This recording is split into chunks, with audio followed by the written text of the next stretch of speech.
Welcome to the Future of Ground Transportation podcast, where we discuss the exciting innovations that lie ahead for organizational ground transportation.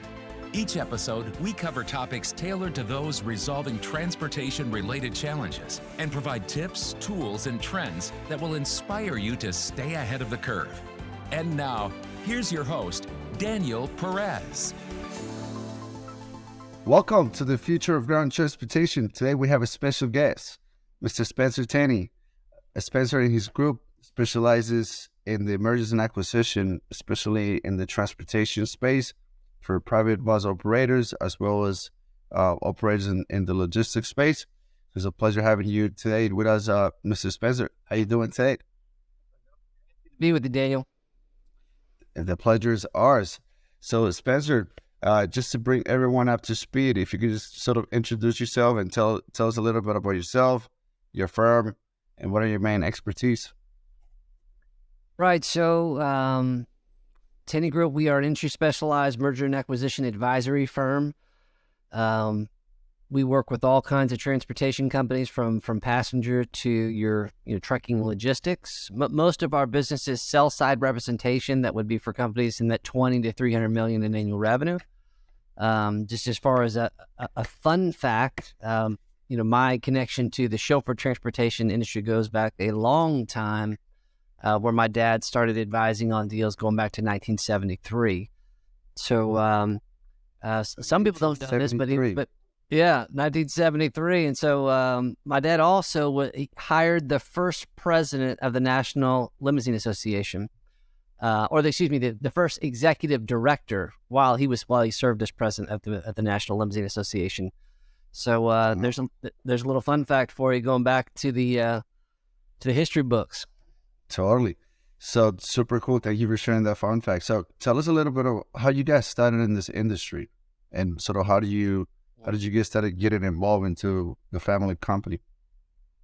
Well, my dad had owned, and some people don't know this. They know my dad, but they don't know that my granddad actually was also connected to the transportation industry. He drove a cab in Dallas for, even going back to the 50s and 60s, and then drove a beer truck. And so we've always had a family connection to the transportation space. But my dad owned several different types of transportation companies in the Dallas-Fort Worth area. And you know how it is. It's just kind of happy accidents. You start doing well, people are like, probably just like you. They're like, hey, Daniel, how you doing that? And so he started helping all out of friends. It started taking him a bunch of time. So he said, I should probably start charging for this. It's getting out of hand.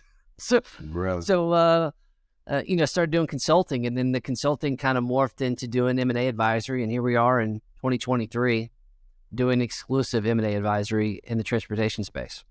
Got it. And then for context, Spencer, were you guys focusing on the passenger side, or was it more trucking? What were you guys doing back in the day?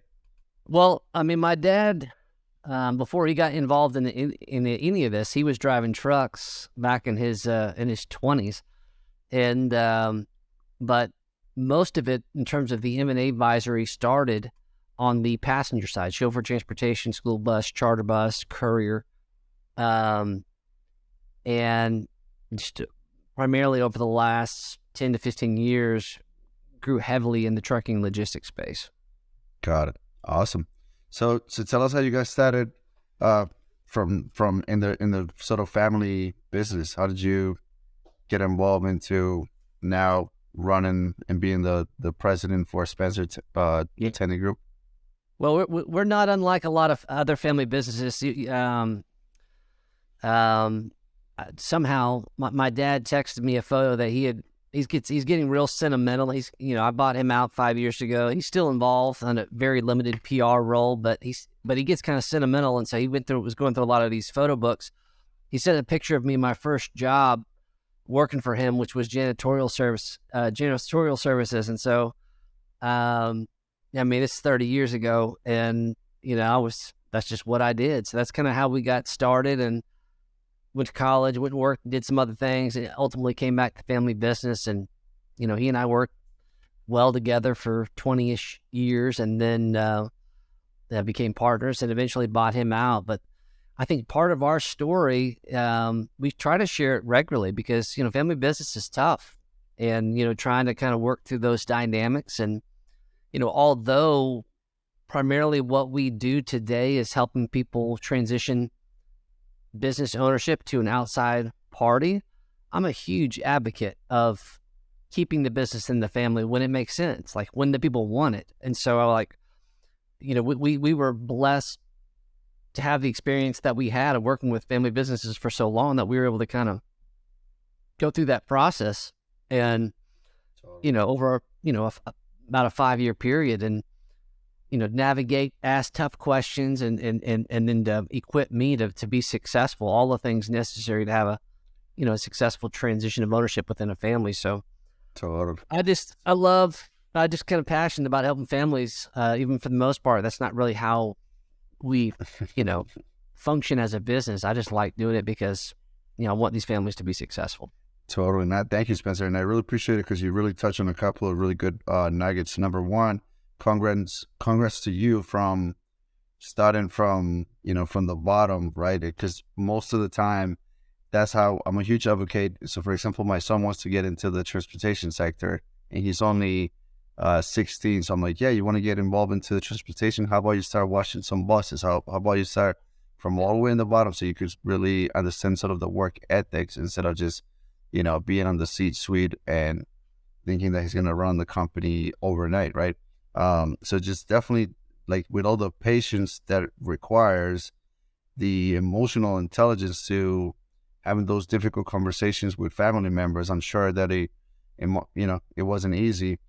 Which brings me to one of my questions is, what would you say was your secret sauce to have that working relationship with your dad for so long and other family members? Because as you mentioned, it's not easy. Yeah. Well, I think part of it was my dad is very unique in that he's unlike any other of the business owners that I serve as a business. I think that from a very young age, he was extremely generous in giving me access to do a lot of things. And so now, Daniel, he wasn't as generous with the compensation as part of that. but I know how valuable the access to the actual responsibility was. And so, like, pretty early on, we kind of set a tone that he set up high expectations for me, gave me responsibility and high accountability to go deliver on those things. And so there was always kind of a sensitivity for him to try to continue to grow me and to stretch me into being a professional. And I think that's where a lot of folks miss it, and they can kind of compartmentalize some of their next gen folks into doing certain things. And I think that what was different about my experience is that whether it be at marketing or whether it be on the deal execution side, like over a period of time, I got access to a lot of different things. And that ultimately set me up to be a successful owner at some point. And so I think that the part of the secret sauce is, number one, giving access and with that support to do the job well, but accountability to deliver the results. So if I didn't deliver, I was accountable as any other employee. Totally. They didn't have the last name Tenney, that's for sure. Totally. And you know what is remarkable too, that back in the day, we didn't have the sophistication operational systems that we have today, whether it's technology or just, so for example, we run on EOS, which is the entrepreneurial operating system. Mm-hmm. And it makes it so much easier now to sort of have the right cadence and have the right operational infrastructure. But back in the day, they had sort of created, the leaders had to create sort of their own processes and procedures, right? So very, very remarkable from your dad. So switching subjects, going more into the main subject of today's, which is in the mergers and acquisition space. We have a lot of folks that listen to the podcast from the ground transportation companies on the passenger side, as well as the guys on the trucking space. Give us your state of the art, state of the situation with mergers and acquisitions. Yeah, I mean, I think that we just released our report about 2 or 3 weeks ago as far as our 22 review and our forecast for 2023.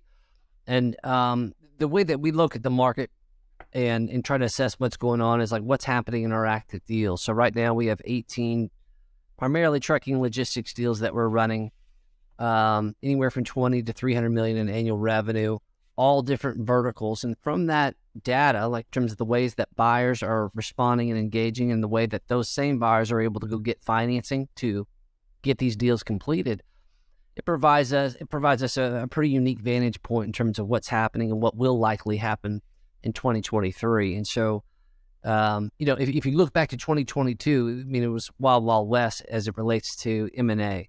Now, I think for context, for the bus, for the chauffeur transportation, it's been very much kind of pencils down from an M&A standpoint for a good bit. And I think that's beginning to change rapidly on the passenger transportation side. But like when COVID hit, I mean, M&A was done overnight and for a good while, and understandably so. So it's exciting to see some resurgence of interest in this space. And so I think that's extremely exciting for the folks that like your industry peers. It's very exciting. And so why would you say is that sort of the phase now, Spencer, now that we, especially in the transportation, in the passenger transportation services, why are you starting to see sort of a better pattern as we still see sort of a lot less of uncertainty with the economy? Well, I think that I'm saying that from a context standpoint. I'm I'm excited to say that there is enough activity that deals are beginning to get considered again in the way that they were pre-COVID. Now, I think that there's still a ways to go to kind of mitigate a certain amount of risk so that the deal structures and value propositions can be attractive enough for buyers and sellers to have meetings of the mind. I think we're still kind of getting there. But I think what's fair is that, capital sources are opening up for the passenger transportation side of things. They've been like the wild, wild west on the trucking logistics the last 24 months, with the exception of, the last 3 to 4, 5, 6 months where there's been some major market corrections as it relates to the interest rate hikes, record inflation. And, I don't think we're quite out of the woods there. But in general, this is a highly fragmented space. There's, extreme demand and extreme need to increase capabilities for all folks that kind of intersect the transportation arena. And so I think for those reasons, there's going to be a lot of compelling conversations about how do we get more deals done, specifically in 2023. Got it. And Spencer, there's so many questions that come to mind when it comes into, obviously, the mergers and acquisition space. But what would you say for all the listeners, especially for folks that are in the private sector, when will be the best time for them to sell based on your experience? I think that I'll tell a brief story. I had an industry friend of mine. He came to me a while back, said, "Hey, Spencer, I had this offer on the table, and it was, it just wasn't a good time for me to exit. I didn't even really consider it, but now I'm thinking that maybe that was a mistake, and I'm looking at this offer now. I should probably kind of, reboot this." And I was like, "That's okay." So I look at it, and I'm saying, "Hey, this is a pretty good offer. I mean, like, hey, where's this at? When was the last conversation?" And dang, I kid you not, he says, "Well, that was 6 months ago." I said, 6 months? I was like, this is at the very top end of what this is. I'm like, what happened? He's like, "Well, my daughter was getting married. I was in the middle of a DOT audit. I just didn't have any bandwidth to do it." So I said, "Hang up the phone, go call that guy right now and see if he'll accept that offer right now. Like, go do it. Like, I don't have to be involved in it. Just go do it." And this is a friend of mine. And so he goes and tries. He calls me about a week later and kind of tail between the legs and says, like, "Well, you're right. It was a good offer, and it's no longer available." Turns out that the reason why he was making that offer was because he had a very specific problem that was causing tremendous cash flow pain for him. So this acquisition provided the solution to that temporary problem. So when this person didn't engage, he went and found somebody else that was in the region that could also solve that problem, did the deal at a similar valuation metric, And when he came back, he said, yeah, I'm still interested, but like, I don't have that pain anymore. So like, this is what it's worth to me now.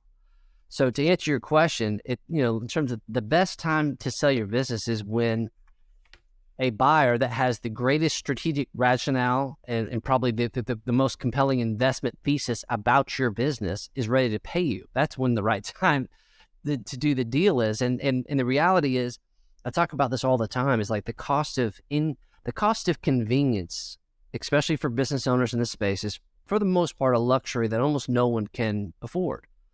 This transaction's usually the largest financial event of a lifetime. And so I think part of like the preparation is, yes, you want to try to systematically, have one operating system like an EOS, and you want to make sure your financials are properly prepared, and you want to make sure that you're reducing dependence on ownership. But at the top of the list, you have to be positioned to be opportunistic, to transact even when it's least convenient for you, because in that situation, the convenience that it cost that particular owner was $6 million. That's a fact. That was the difference between the first offer and the second offer. Totally.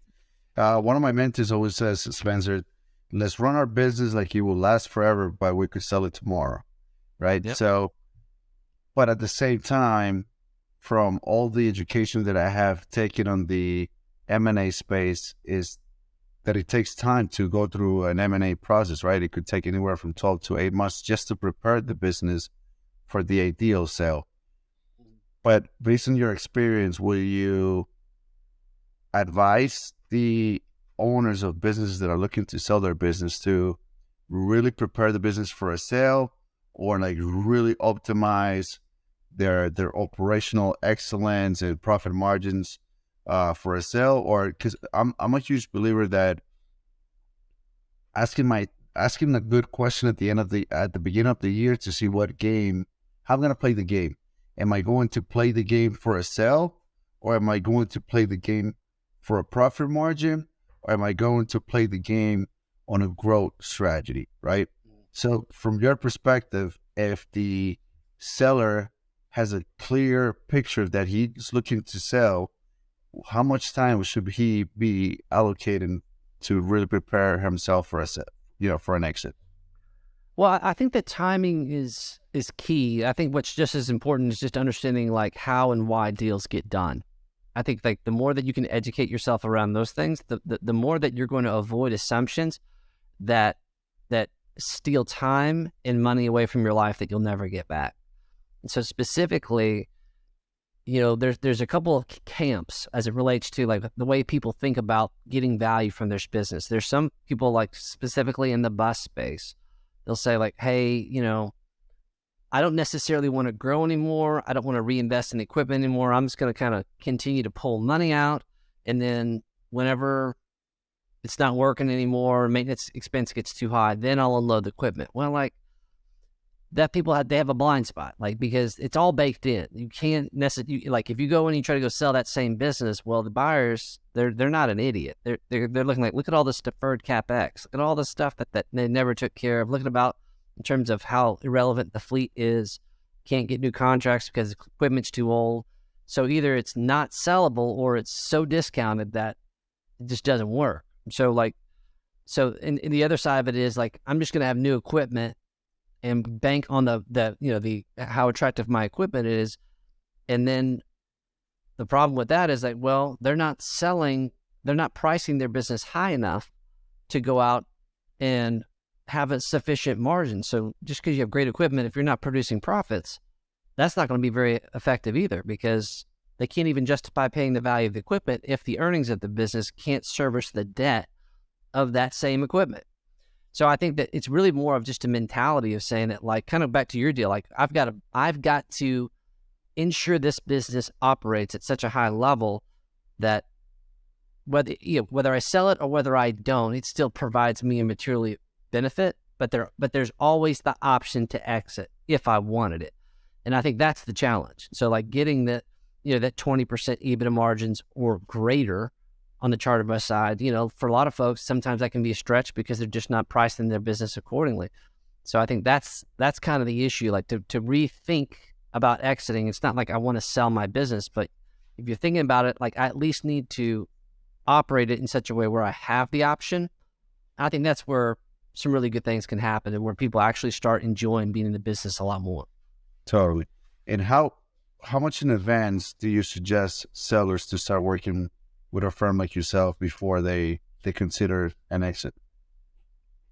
Well, obviously, this is kind of like it's not self-serving, but I always say yesterday because here's why. The sooner that you understand like what the market says about your business today, well, some people say like, well, then they'll say like, well, what do I have to do to make it worth what I want it to be worth? And then I tell them, and they're like, I'm never going to do that. Like, and so the sooner that you come to that realization about what's required of you to get to a place that you want and what you're willing to do or not do to get there, that's powerful information.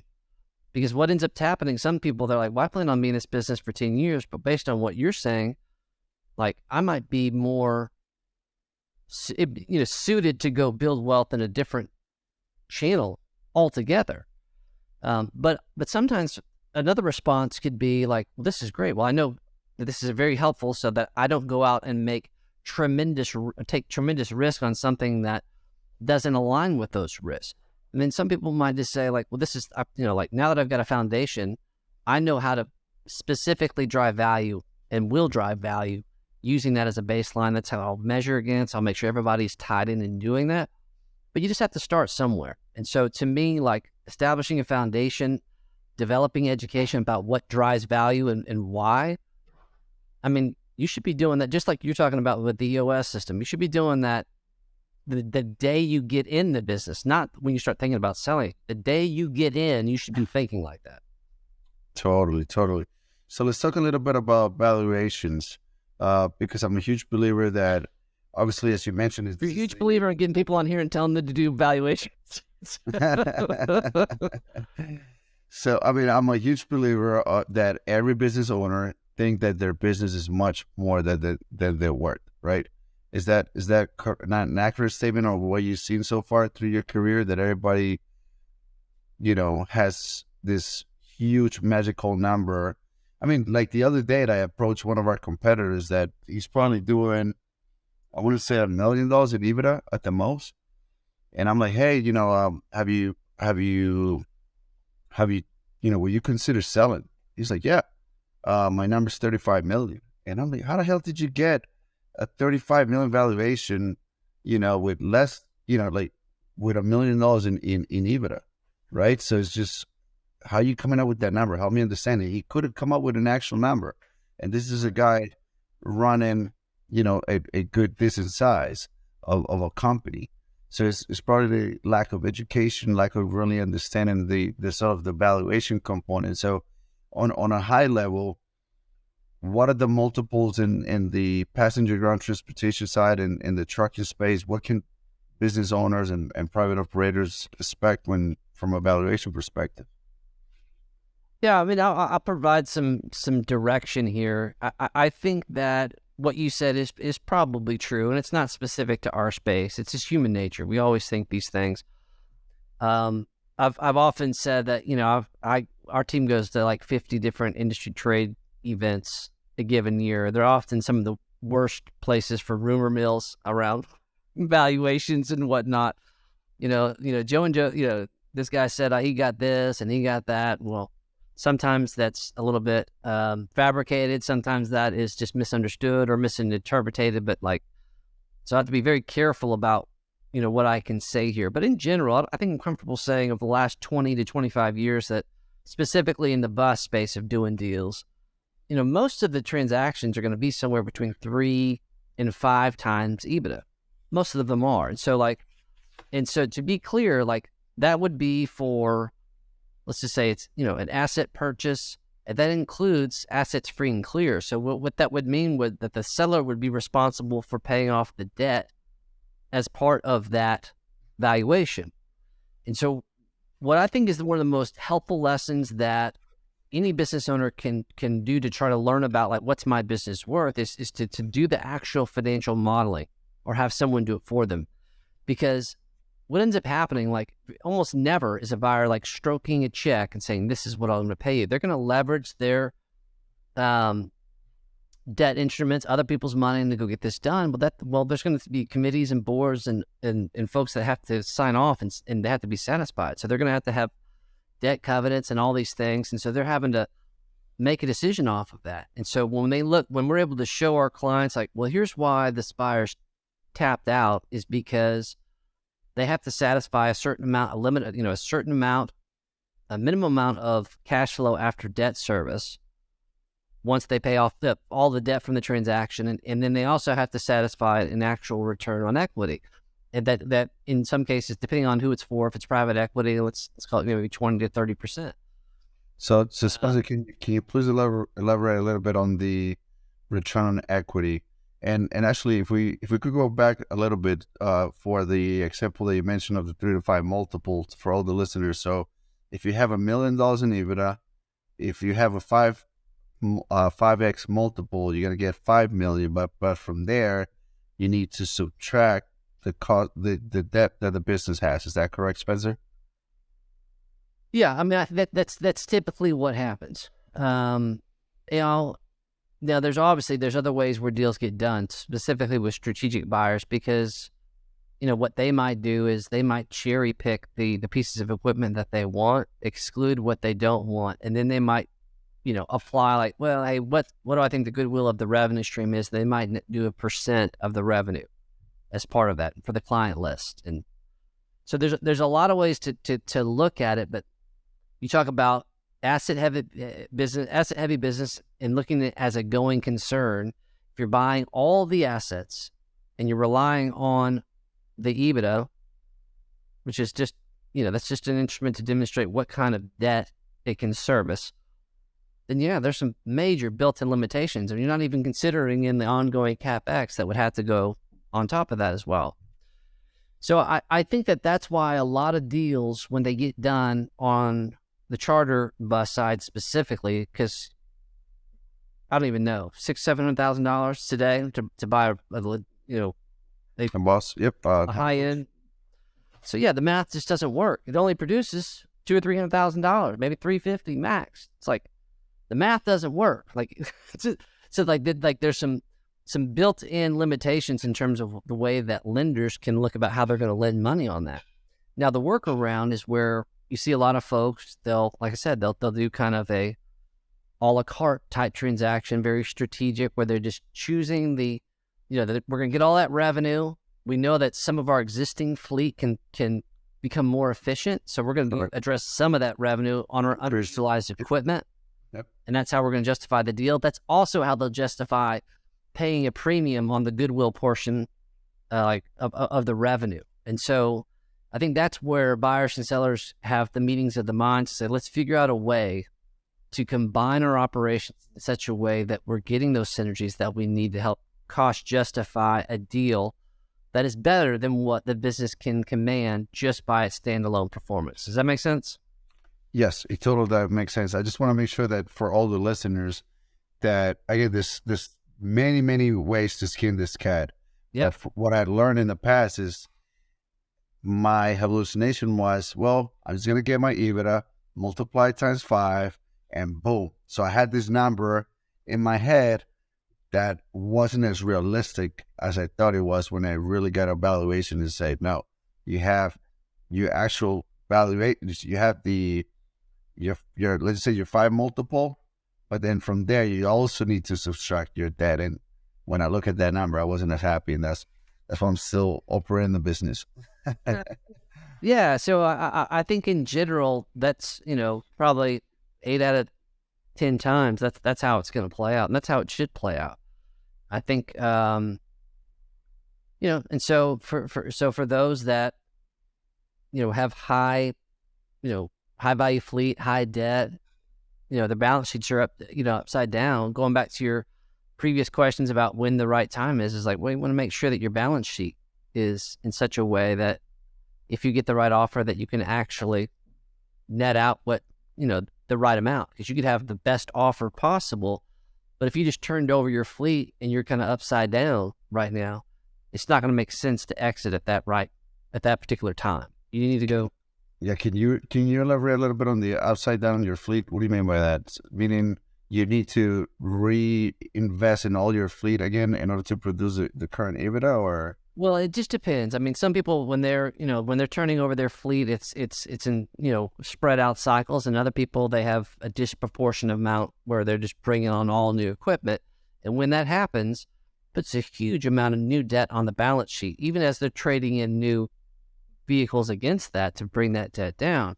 So what we're saying is, if we're going off a multiple between 3 to 5, and then to get to the net proceeds, we have to pay off whatever the debt is on the equipment.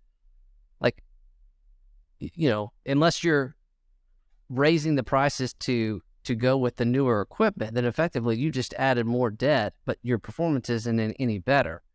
And so, so what you've effectively done, they're like, well, am I getting credit for all that new equipment? Well, no, because the proof's in the pudding. It's in the earnings that equipment actually produces. So I think that, I hope this is not discouraging. I think my intent is for this to be more empowering, just in terms of like understanding how this works. And so in doing that, I think that some people might manage their balance sheets a little bit differently based on, I've had folks that they'll say, hey, I'm going to exit right now, but if I don't, I'll probably be another 4 years because I'm going to invest in all new equipment. I'm going to make sure we get a good portion of that paid down before I exit, because it'll be a better net outcome for me. So that's just how some people think about it. Correct. And going back to the original question, when is a good time? And that's why you got to start having conversations with folks like yourself that could actually create that clarity, right? I mean, clarity is power, and especially in the M&A space, it could be very powerful, right? Well, there's some other things too in terms of the timing that you might come, like a huge big deal, like maybe you had an accident or something like that, and you're expecting a 50 to 80% premium increase. Well, that's game over. Like those types of things dramatically affect like how you should think about exiting, getting a partner, merging with somebody else. Just because unless you change the math, that's not going to work. Totally. What about in the trucking and logistics space? Is the multiples very similar, or they're a little bit much higher? Well, I think they're going to be pretty similar on the asset, because we're dealing with all the same constraints, primarily CapEx. Constantly running those things 500,000 or 600,000 miles, and they're going to turn over those tractors. The trailers maybe get 5 to 10 years usable life, some longer, and so there's going to be some built-in constraints around those valuation ranges. But when you get to the asset light, when you're talking about brokerage and 3PL, it's just different. I mean, because you can scale those business without any additional capital investment or very limited capital investment. You can go 4, 5, 6x. And so that's why when you see these headlines of these major kind of asset light deals or freight tech or whatever, like it's just different. They're appealing to a very different investor, that they're looking at the growth trajectory and what it costs to go deliver that. It's not even the same game as your traditional asset heavy carrier, and that's why the valuation ranges are effectively double for that side or more. And that is very well said, Spencer. And which brings me to the next question too, is based on your experience, you have private equity entering into the space, or they've been sort of penetrating into the space. How do they value a deal, especially for companies that are in the north of 20 million, when they know that it's a capital intense business, and where the free cash flow is so constrained by CapEx, right? So like, how do they underwrite these deals so that way it makes sense for them from an ROI perspective? Yeah, I mean, it's a great question. I mean, we're dealing with private equity group right now, and they don't use EBITDA. I mean, they'll use free cash flow, which is EBITDA less, whatever that portion of CapEx is for that period. So that's how they'll look at that and apply multiple ties to that free cash flow number. Sorry, they will apply multiples to the free cash flow number. Correct. And listen, it's all semantics. Just however you, I mean, you're going to have to get to the meeting of the minds between buyer and the seller. It's not like, so it doesn't really matter. It's just like, that's how they look at it. I think the major takeaway is for folks in this, and it's, our annual report that we just did, the last 3 years, the whole world's turned upside down 3 different times. I mean, it's dramatic performance difference in 20 to 21 to 22. But really what was not surprising for us, but maybe for other folks, was that the same people were still doing most of the transacting. And so like what happens is like there's a very specific type of private equity group that wants to be in this space. And the average private equity wants to know they don't want anything to do with this. It's just like that their DNA is not for capital intensive deals. But for the people that are in this space, they're phenomenal. I mean, they're aggressive. They do awesome stuff. It's just a smaller pool of buyers. So back to the timing, if you're getting engaged with someone who does deals in the space, you have to take it with a certain amount of respect, because they're not like a typical investor. Private equity that understands this space, that has existing platforms in this space, they're a very viable person to be trying to do a deal with. Very well said, Spencer. And last, sort of the few last questions is, Spencer, for folks that are running $20 million companies and above, what can they do to sort of optimize their business valuation? So, for example, we recently hired a COO. We're potentially going to be hiring a CEO. Does that bring value to a business? Or if it's not those components or elements, what would you suggest to obviously optimize that EBITDA besides increasing profits? Yeah, I mean, obviously, I think all that sounds good, but if it's not backed by real data and performance, then I think the number one thing is you're going to get top investment. You're going to have a very strong correlation in terms of your EBITDA to sales ratio. What we're looking for is efficiency. Like compared to your peers, what are you producing in EBITDA on the same revenue stream that the next guy is? So like if you that's like the carrot to get the investor interested in what you're doing. So what you described is kind of like, well, how are we doing, right? So so I think at that point, what we're really understanding is, okay, that's the appeal of the investment. The next thing is, how do we de-risk the investment for the buyer? And that's where you start talking about reducing dependence on the owner, giving real authority to your executive leadership team to actually design and execute strategy, so that a private equity group or somebody else that's coming in is like, wow, this is a well-oiled machine. Like, we don't have to do anything. We'll provide a couple of tweaks here and there, but like relatively low transition risk based on how little dependence there is on ownership and how proven the performance track record is. Daniel, I would say the last thing is, from a financial standpoint, I think one of the things that people forget about the most is how accurate is your budgeting. Your budgeting versus your actual. When there's extremely tight connection between those two things over multiple periods, you have to think about, like, what does that do? Well, it says that what we say we're going to do, we actually do. So they're partly making evaluation on what you did for the last 12 to 24 months, but they're also looking at your projections. And if they said that, and if you're demonstrating that we hit within 5% of all those projections, then okay, he's going to hit 23 and 24 as well, based on that track record. So you effectively, materially de-risk the way that people perceive, the overall risk of the transaction. So I think those things are just tremendously helpful. That is a massive nugget there for all the listeners. Based on my experience, Spencer, about 4 months ago, we were looking to acquire a $20 million company, and it was January, and they didn't have supposedly a budget for 2023. I'm like, how is that possible? You're a $20 million company and you don't have a budget, not even for the prior year, neither. That just tells me kind of like a lot that you just alluded. I mean, how can I know? I'm always, one of my mentors says, you need people in your life to tell you that your mouth stinks, because you cannot do it on, by your own.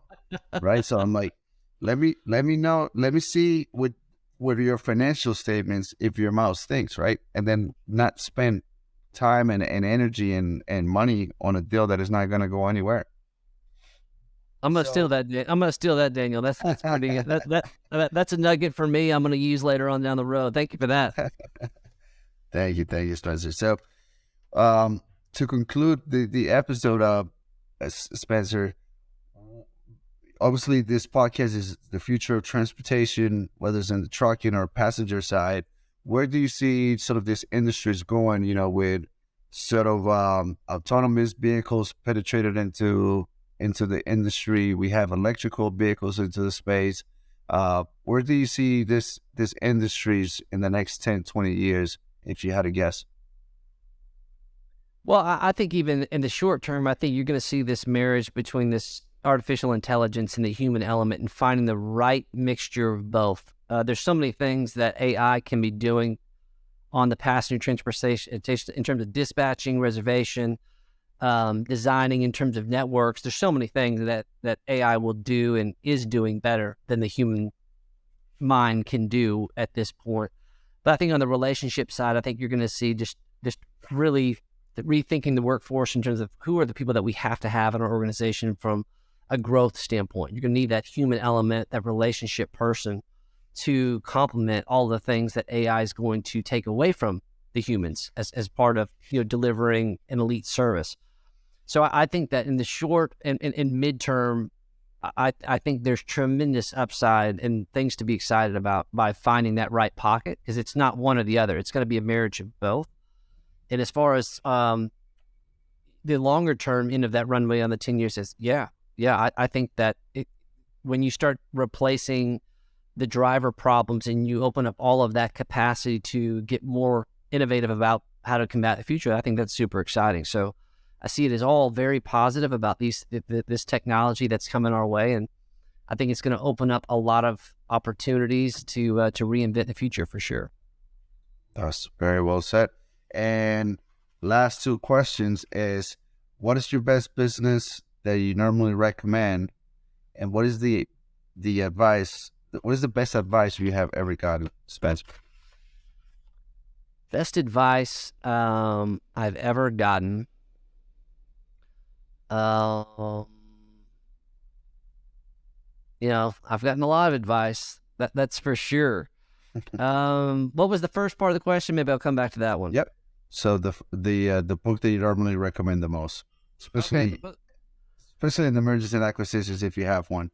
No, one I would say is, I've probably given out over 250 copies of this. It's called Every Family's Business. It's what my dad and I walked through over a 5-year period where we had scheduled scripted communication for us to have authentic conversations about what we wanted from the business and what we didn't want from the business.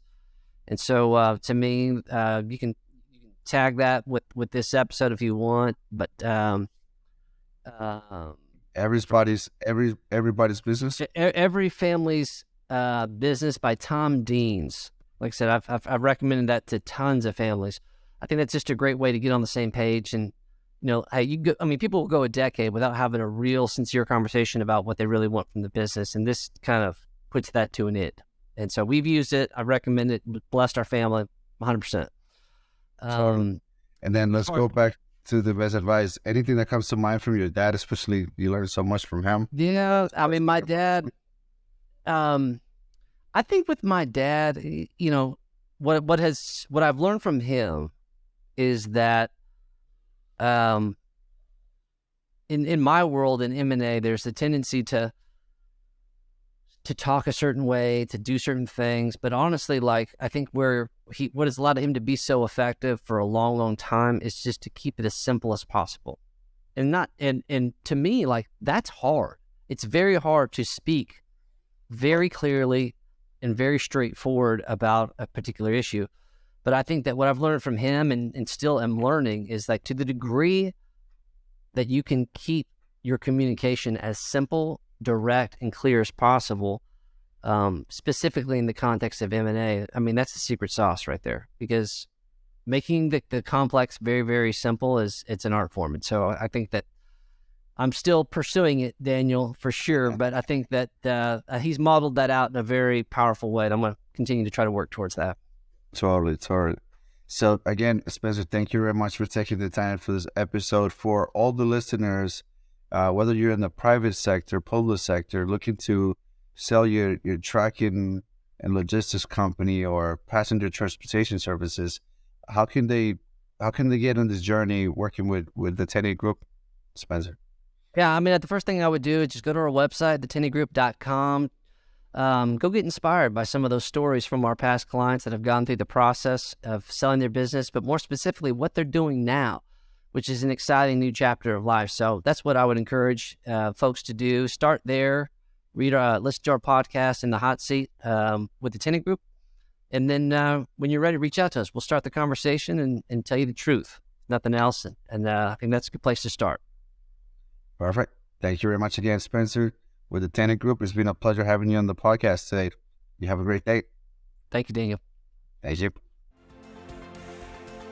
Thanks for tuning in to the future of ground transportation. We appreciate you coming along for the ride. If you found value in this episode and want to hear more, please make sure to subscribe to the show.